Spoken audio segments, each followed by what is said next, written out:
Direito administrativo. Atos administrativos. Tributos do ato administrativo.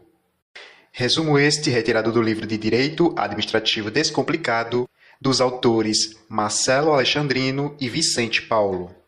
Atributos do ato administrativo. Atributos são qualidades ou características dos atos administrativos, enquanto os requisitos dos atos administrativos constituem condições que devem ser observadas para sua válida edição. Os atributos podem ser entendidos como as características inerentes aos atos administrativos. Os atributos dos atos administrativos descritos pelos principais autores são presunção de legitimidade, imperatividade, autoexecutoriedade e tipicidade. Os atributos imperatividade e autoexecutoriedade são observáveis somente em determinadas espécies de atos administrativos. Presunção de legitimidade. A presunção de legitimidade ou presunção de legalidade é um atributo presente em todos os atos administrativos, quer interponham obrigações, quer reconheçam ou confiram direitos aos administrados. Esse atributo deflui da própria natureza do ato administrativo, está presente desde o nascimento do ato e impede de norma legal que o preveja. Em regra, o ato administrativo obriga os administrados por ele atingidos ou produz os efeitos que lhes são próprios. Desde o momento de sua edição, ainda que alguém aponte a existência de vícios em sua formação que possam acarretar a futura invalidação do ato. Esse requisito autoriza, assim, a imediata execução de um ato administrativo, mesmo se ele estiver eivado de vícios ou defeitos aparentes, enquanto não anulado ou sustados temporariamente os seus efeitos pela administração ou pelo Poder Judiciário, o ato inválido será plenamente eficaz, como se inteiramente válido fosse, devendo ser fielmente cumprido. Cabe observar, todavia, que a presunção de legitimidade não impede, desde que sejam utilizados os meios adequados, que o particular logre sustar os efeitos ou a execução, até mesmo preventivamente, em alguns casos, de um ato administrativo que ele entende estar eivado de irregularidade, existem remédios aptos a sustar a produção de efeitos do ato administrativo que o particular repute inválido, tais como liminares em mandato de segurança ou em outras ações cautelares, antecipação de tutela em ações ordinárias, etc. De toda sorte, como decorrência da presunção de legitimidade, o ônus da prova da existência de vício no ato administrativo é de quem alega, ou seja, do administrado. Essa é a mais importante consequência jurídica desse atributo, porque os fatos que a administração declara terem ocorrido são presumidos verdadeiros e o enquadramento desses fatos na norma invocada pela administração como fundamento da prática do ato administrativo é presumido correto. Frise-se que essa presunção é relativa, iuris tantum. Significa dizer, admite prova em contrário, ou seja, prova de que o ato é ilegítimo. Logo, a efetiva consequência do atributo da presunção de legitimidade dos atos administrativos é imputar a quem invoca a ilegitimidade do ato o ônus da prova dessa ilegitimidade, uma vez que se trata de uma presunção relativa. É oportuno registrar, por fim, que a autora professora Maria Silvia Di Pietro desmembra o atributo da presunção de legitimidade em duas facetas, uma relativa ao plano normativo e a outra ao plano fático. Desta forma, presunção de legitimidade, significando que a interpretação e a aplicação da norma jurídica pela administração foram corretas, e presunção de veracidade, significando que os fatos alegados pela administração existem, ocorreram, são verdadeiros. Portanto, quando a professora Maria Silvia Di Pietro utiliza simplesmente a expressão presunção de legitimidade, a autora não está se referindo à presunção de veracidade dos fatos declarados pela administração como ensejadores da prática do ato administrativo, mas tão somente à presunção de que a administração interpretou e aplicou corretamente determinada norma jurídica que prevê a prática do ato administrativo que ela efetivamente editou. Os demais administrativistas de um modo geral, empregam a expressão presunção de legitimidade ou presunção de legalidade, de forma abrangente, incluindo tanto a presunção de que os fatos apontados pela administração efetivamente ocorreram, quanto a presunção de que a administração enquadrou corretamente esses fatos na norma que invocou quando fundamento da prática do ato que ela adotou, e ainda a presunção de que essa norma foi corretamente interpretada e aplicada pela administração. A professora Maria Silva de Pietro aponta ainda outro efeito da presunção de legitimidade do ato administrativo. Nesta passagem, o judiciário não pode apreciar ex officio a validade do ato. Sabe-se que, em relação ao ato jurídico de direito privado, o artigo 168 do Código Civil determina que as nulidades absolutas podem ser alegadas por qualquer interessado ou pelo Ministério Público, quando lhe couber intervir, e devem ser pronunciadas pelo juiz, quando conhecer do ato ou dos seus efeitos. O mesmo não ocorre em relação ao ato administrativo, cuja nulidade só pode ser decretada pelo judiciário a pedido da pessoa interessada. Imperatividade. Rigorosamente, imperatividade traduz a possibilidade de a administração pública unilateralmente criar obrigações para os administrados ou impor-lhes restrições. A imperatividade decorre do denominado poder extroverso do Estado. Essa expressão é utilizada para representar a prerrogativa que o poder público tem de praticar atos que extravasam sua própria esfera jurídica e adentram a esfera jurídica alheia, alterando-a independentemente da anuência prévia de qualquer pessoa.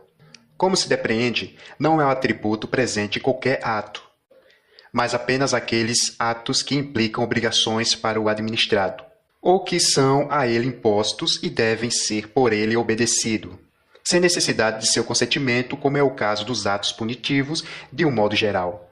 Por exemplo, a imposição de uma multa por descumprimento de um contrato administrativo, incluídos os praticados no exercício do poder de polícia. Por exemplo, apreensão e destruição de alimentos impróprios para o consumo encontrados durante fiscalização em um restaurante. Em decorrência do atributo da presunção de legitimidade presente em todos os atos administrativos, os atos caracterizados pela imperatividade podem ser imediatamente impostos aos particulares a partir de sua edição, mesmo que estejam sendo questionados administrativa ou judicialmente quanto à sua validade, salvo na hipótese de impugnação ou recurso administrativo com efeito suspensivo ou decisão judicial que suste ou impeça a aplicação do ato. Portanto, cabe enfatizar a imperatividade do ato administrativo que possua esse atributo nasce com a simples existência do ato, ainda que ele esteja eivado de ilicitude. Assim, salvo em hipóteses excepcionais, por exemplo, a previsão expressa em lei de que o servidor que receba uma ordem manifestamente ilegal deixe de cumpri-la e represente contra quem a expediu.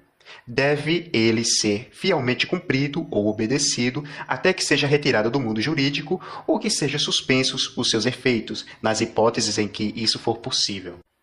Autoexecutoriedade. Atos autoexecutórios são os que podem ser materialmente implementados pela administração, diretamente, inclusive mediante o uso da força, se necessária, sem que a administração precise obter autorização judicial prévia. Entende-se bem. A autoexecutoriedade jamais afasta a apreciação judicial do ato, apenas dispensa a administração de obter ordem judicial prévia para poder praticá-lo. Aliás, nada impede que o particular destinatário do ato autoexecutório provoque até mesmo o seu controle judicial prévio. Se o particular, com antecedência, souber que a administração praticará determinado ato autoexecutório, pode conseguir no judiciário uma liminar impedindo sua prática, desde que demonstre a potencial ilegalidade do ato que seria praticado. O que nunca é necessário no ato autoexecutório é que a administração previamente procure o poder judiciário para ser autorizada a praticá-lo. É fácil constatar que a autoexecutoriedade não é um atributo presente em todos os atos administrativos. A necessidade de defesa ágil dos interesses da sociedade justifica essa possibilidade de a administração agir sem prévia intervenção do Poder Judiciário, especialmente no exercício do poder de polícia. No direito administrativo, a autoexecutoriedade não existe também em todos os atos administrativos. Ela só é possível, Primeiro, quando expressamente prevista em lei, em matéria de contrato, por exemplo, a administração pública dispõe de várias medidas autoexecutórias, como a retenção da caução, a utilização dos equipamentos e instalações do contrato para dar continuidade à execução do contrato, a encampação, etc. Também em matéria de polícia administrativa, a lei prevê medidas autoexecutórias como a apreensão de mercadorias, o fechamento de casas noturnas, a cassação de licença para dirigir, etc.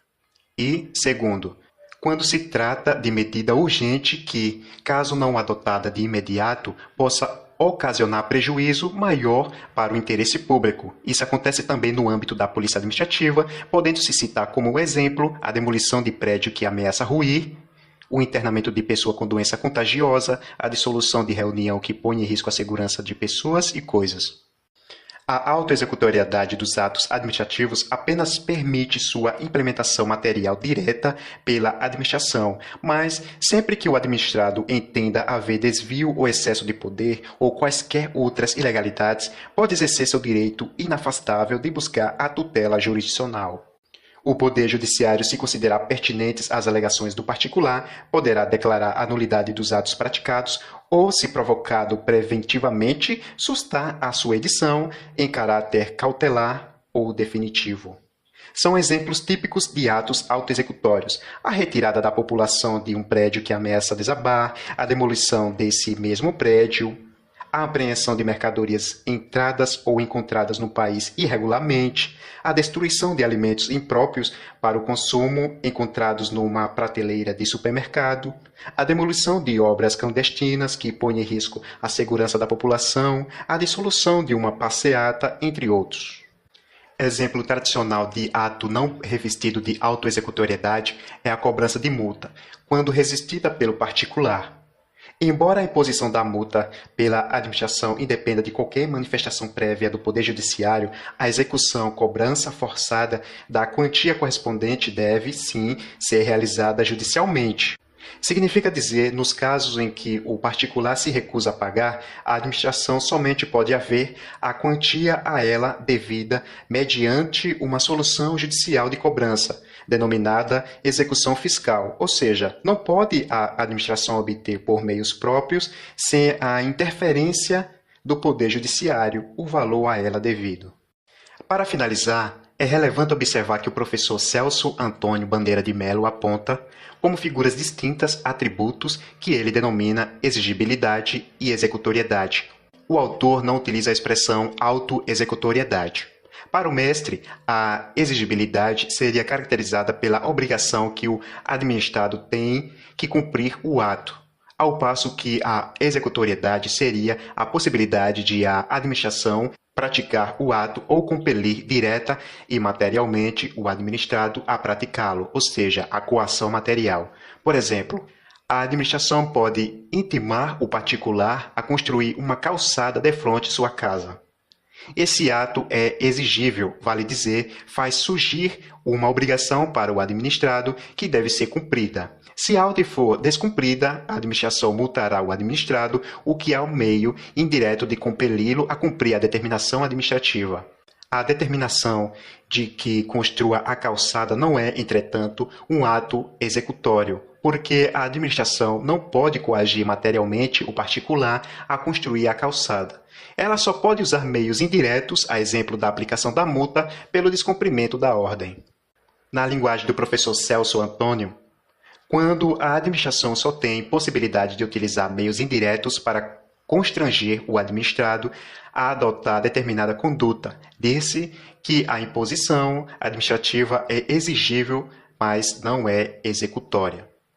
Pela definição do eminente administrativista, a diferença entre a imperatividade e a exigibilidade seria que a primeira apenas estaria relacionada à possibilidade de a administração unilateralmente criar a obrigação para o particular. Já a exigibilidade traduziria a noção de que o particular é obrigado a cumprir a obrigação. Em nossa opinião, pode-se afirmar que, para Celso Antônio Bandeira de Melo, todo ato imperativo é exigível, mas nem sempre executório. O autor resume assim suas definições.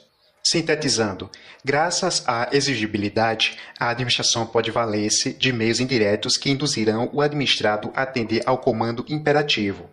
Graças à executoriedade, quando esta exista, a administração pode ir além, isto é, pode satisfazer diretamente sua pretensão jurídica, compelindo materialmente o administrado por meios próprios e sem necessidade de ordem judicial, para proceder a esta compulsão. Quer-se dizer, pela exigibilidade, pode-se induzir a obediência, pela executoriedade, pode-se compelir, constranger fisicamente. E, por fim, tipicidade. Segundo a professora Maria Silva de Pietro, tipicidade é o atributo pelo qual o ato administrativo deve corresponder a figuras definidas previamente pela lei, como aptas a produzir determinados resultados. Segundo a autora, esse atributo corolário do princípio da legalidade teria o condão de afastar a possibilidade de a administração praticar atos inominados. Teoricamente, para cada finalidade que a administração pretenda alcançar, deve existir um ato típico definido em lei. Duas outras consequências são apontadas pela eminente administrativista como decorrentes desse atributo.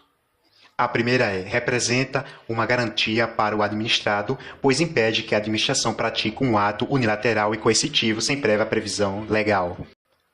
E, por fim, afasta a possibilidade de ser praticado ato totalmente discricionário, pois a lei, ao prever o ato, já define os limites em que a discricionariedade poderá ser exercida.